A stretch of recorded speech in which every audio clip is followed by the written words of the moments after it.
welcome. Today we're diving into the topic of TRT because I heard about it on a podcast and I wanted to know more about it. So I don't actually even know what it is. So let's go ahead and dive right in. I'm going to do some research and then I'll check back in a few minutes and see how it's going.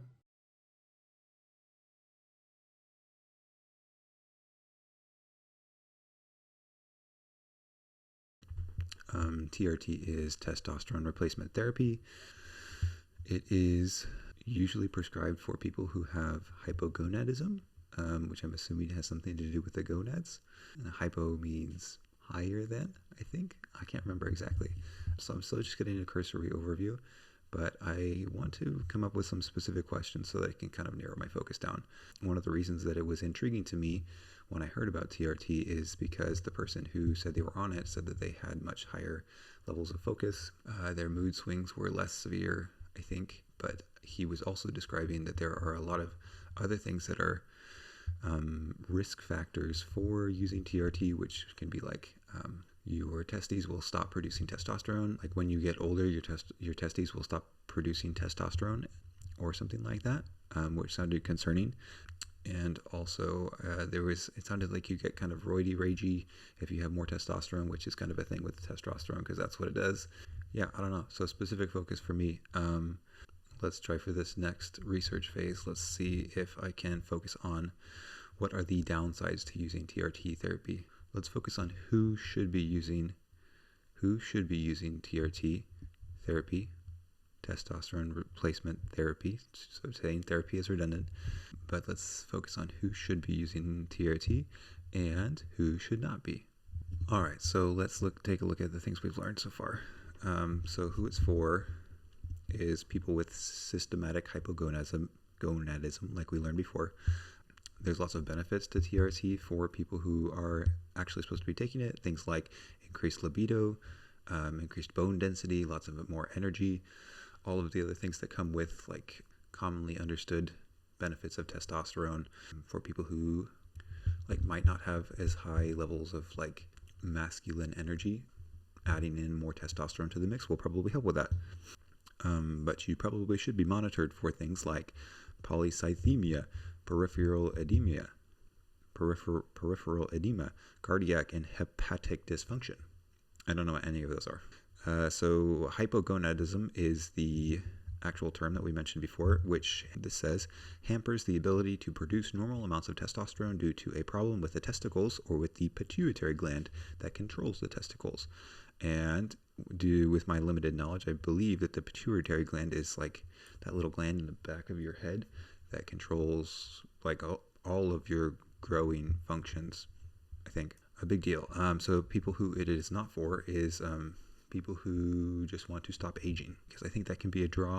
I think testosterone production can like delay the aging process is what it sounds like. I might need to write that down as a question for later. Does testosterone delay the aging process? Like why would that be a draw? Testosterone stopping aging. We'll have to look into that.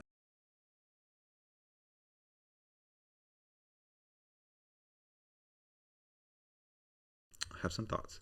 My main thought is like I feel like one of the main draws that would probably be something that could be interesting for older men is if you are getting older and TRT or like testosterone production is associated with like slowing down the aging process, which I'm curious about because it seems like as you are growing, it says that your testosterone levels peak around ages 30 to 40. And during that time, it's like you've got higher energy, you've got increased libido, you've got all these like good things that are associated with being young. So if you're getting older and you want to feel younger again, could you take testosterone to kind of like give you all those nice young person boosts? Which originally I was thinking that maybe people might want to take it as like a form of de-aging or like it's slowing down the aging process. But I think now that I'm thinking about it, it sounds like it's more of like just having more energy and like that youthful feeling, like fountain of youth type vibes. So let's see what I've got in my notes.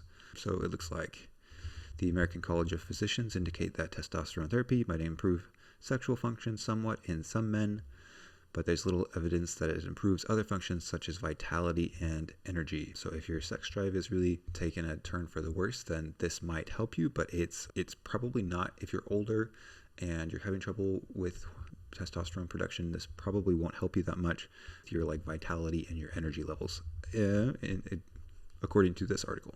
Why would it enlarge your breasts? I don't know. I feel like a breast enlargement is usually associated with like, what's the word? What's the opposite of testosterone?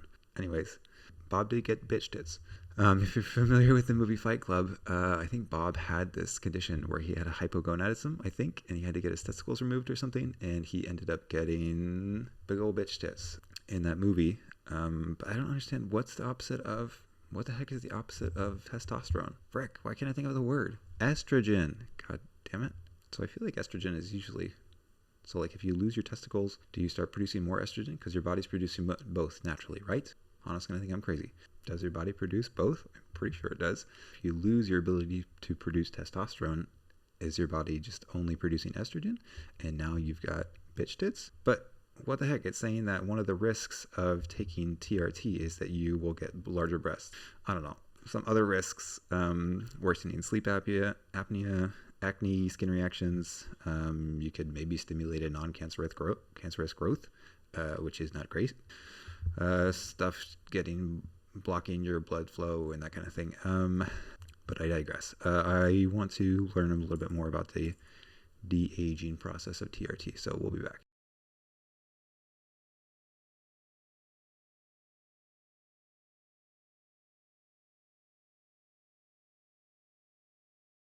I was right about the estrogen thing.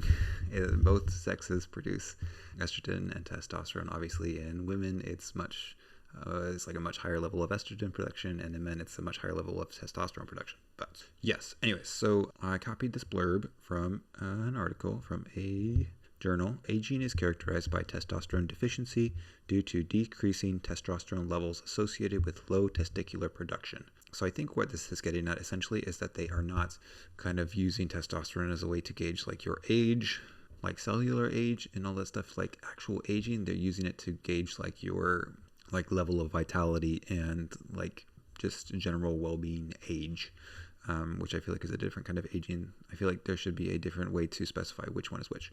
Or maybe I'm just misunderstanding and they're the same. But things like low sexual desire, erectile dysfunction, like reduced skeletal mass and strength, and like old people stuff, you know what I mean? Like people who are getting older and get shorter and that kind of thing. So anyways, so TRT can maybe help with that or not. This is just a blurb about like what low testosterone levels can indicate in older people. So I was thinking about, can testosterone help you build muscle? And I went on this website and I found this blurb. The men who didn't do any resistance exercise, so like it was talking about the differences between men who were on TRT or the men who were on like testosterone supplements, I guess. I'm not sure exactly. I think it was TRT. So the men who were on TRT and exercising and the men who were not on TRT. And then they're like, oh yeah, but the men who didn't do any resistance exercise but were on testosterone built more muscle than the men who trained with weights but weren't taking any testosterone. So like, if you take testosterone and you don't even exercise, you'll get more muscle. And I'm like, okay, yes, but this blurb was copied straight from a website selling TRT therapy. So I don't trust you at all. Let's see what else we got. What other questions did I have? I want to know if it can help with focus, because that's one of the things that the guy mentioned. And what happens when you take TRT and you don't need it? Because that was one of the things that the guy mentioned as well. It's like if you're a regular healthy male and you don't need TRT, but you want to like get jacked or whatever, what happens if you take this therapy and it screws up your body? Let's find out.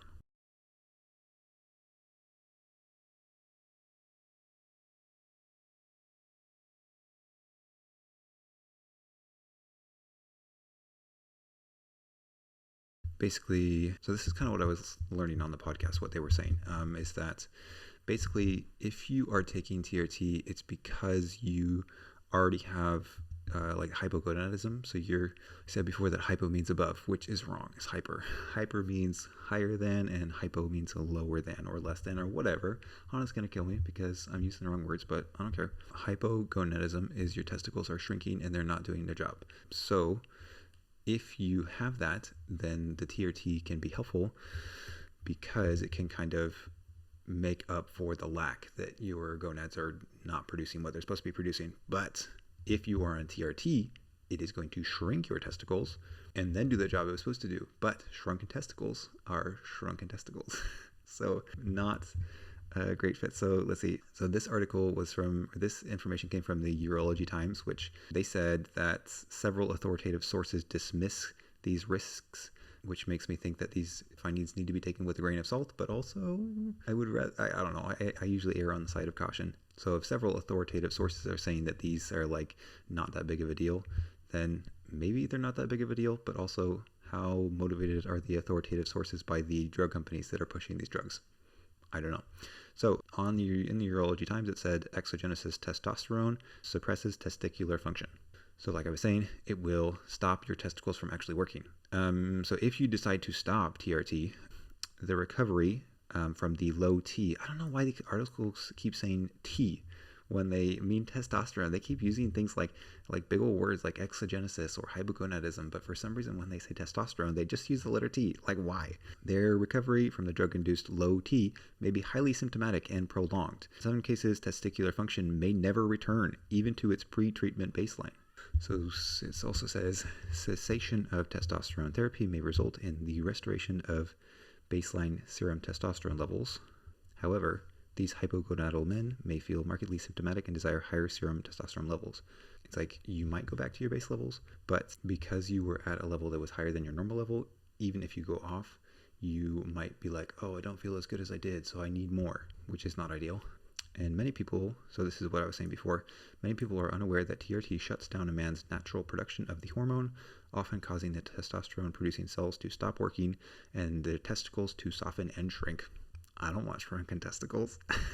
Anyways, so that's all I got for you today. We'll look into something else next time. Have a good one.